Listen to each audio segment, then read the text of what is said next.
Hi friends, कशा आहात? स्वादाविष्कार चॅनलमध्ये मी वैशाली आपलं खूप खूप खूप मनपूर्वक स्वागत करत आहे।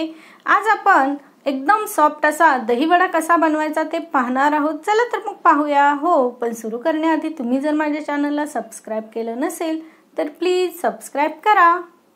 सर्वात प्रथम मी या ठिकाणी 2 कप उडीद डाळ घेतलेली आहे। डाळ आपल्याला 3 ते 4 पाण्याने स्वच्छ धुवून 4 तास भिजत ठेवायची आहे। जवळपास 4 ते 5 तासानंतर आपण याची पेस्ट करून घेणार आहोत। यासाठी मिक्सरच्या भांड्यामध्ये मी थोडीशी डाळ घेतली होती, त्यामध्ये थोडंसं पाणी टाकून अशा पद्धतीने रवाळ पीठ मी वाटून घेतलेलं आहे। त्याचबरोबर तुम्ही पाहू शकता हे पीठ थोडंसं घट्टसर वाटलेलं आहे। खूप जास्त पातळ आपल्याला पीठ दळून घ्यायचं नाही। आता हे मिश्रण तुम्ही तास दीड तास मुरत ठेवू शकता किंवा डायरेक्ट तुम्ही वडे केले तरी देखील चालतात। या ठिकाणी मी जवळपास 1 कप पीठ दुसऱ्या भांड्यामध्ये काढून घेतलेलं आहे। त्यामध्ये चवीप्रमाणे मीठ टाकलेलं आहे। पीठ आपल्याला व्यवस्थित अशा पद्धतीने फेटून घ्यायचं आहे, त्यामुळेच वडे आपले हलके होतात, फ्लफी होतात। जवळपास 5 मिनिटे मी हे पीठ अशा पद्धतीने फेटून घेतलेलं आहे आणि तुम्ही पाहू शकता पीठ दुप्पट झालेलं आहे। आता पीठ व्यवस्थित झालेलं आहे की नाही यासाठी मी या ठिकाणी पाणी घेतले आहे वाटीमध्ये, त्यामध्ये पीठ सोडल्यानंतर ते वरती तरंगत आहे, म्हणजेच आपलं पीठ व्यवस्थित झालेलं आहे। हाताला पाणी लावून घ्यायचं आहे। त्यानंतर अशा पद्धतीने एक गोळा घ्यायचा आहे पिठाचा। पाणी लावल्यामुळे व्यवस्थित वडा सुटला जातो तेलामध्ये।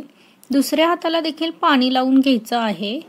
त्यानंतर तेल व्यवस्थित गरम करून घ्यायचं आहे। कडकडीत तेल आपल्याला गरम करून व्यवस्थित घ्यायचं आहे, जेणेकरून वडा टाकल्यानंतर तो तळाला चिकटणार नाही। अशाच पद्धतीनं मी अजून 2-3 वडे यामध्ये सोडून घेणार आहे।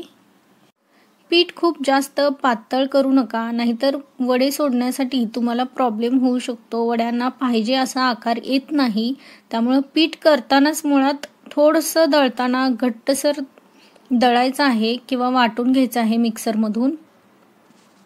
कमीत कमी पाण्यामध्ये आपल्याला हे वड्याचं पीठ वाटून घ्यायचं आहे मिक्सरमधून। तुम्हाला जर या पद्धतीने करायचं नसेल तर तुम्ही गोल गोल वडे सोडून देखील तळून घेऊ शकता। वडे सोडताना नेहमी गॅसची फ्लेम मोठीच ठेवायची आहे, म्हणजे मग वडा चांगल्या पद्धतीने फुगतो।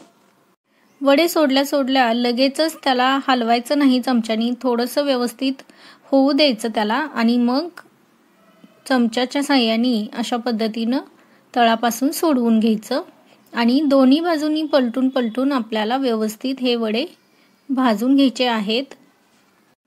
आता हा वडा अर्धवट कच्चा भाजलेला आहे, हा तुम्ही असाच काढून घेऊ शकता आणि जेव्हा तुम्हाला खायचं असेल तेव्हा तुम्ही पुन्हा याला व्यवस्थित तळून घेऊ शकता।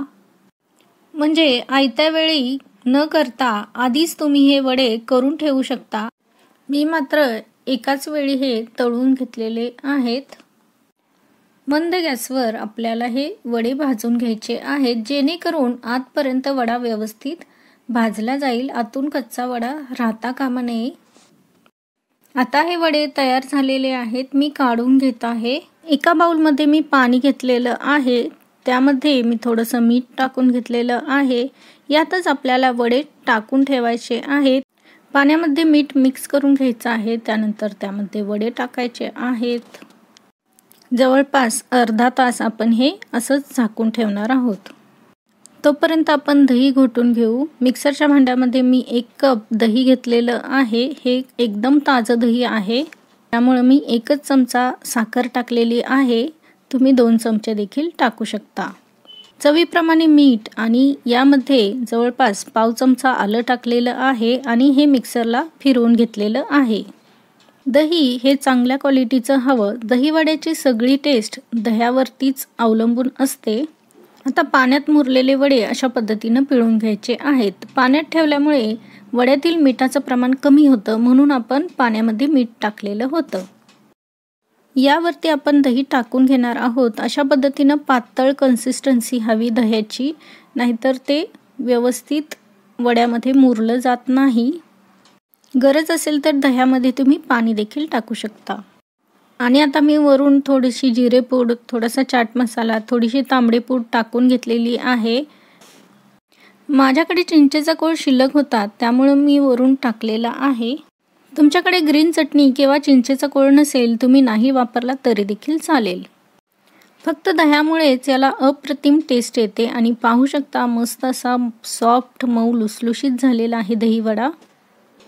आजची आपली रेसिपी टिप लिंबा संदर्भातील आहे. तुमच्याकडे जर खूप जुना झालेला लिंबू शिल्लक असेल तर तो अजिबात फेकून देऊ नका. त्याचं काय करायचं ते आपण आता पाहू. जुना सुकलेला लिंबू फेकून न देता तो अशा प्रकारे चिरून घ्यायचा आणि बेसिनमध्ये पिळून घ्यायचा. यामुळे बेसिनची दुर्गंधी निघून जाते आणि ते निर्जंतुक होतं आणि लिंबाचा देखील योग्य वापर होतो.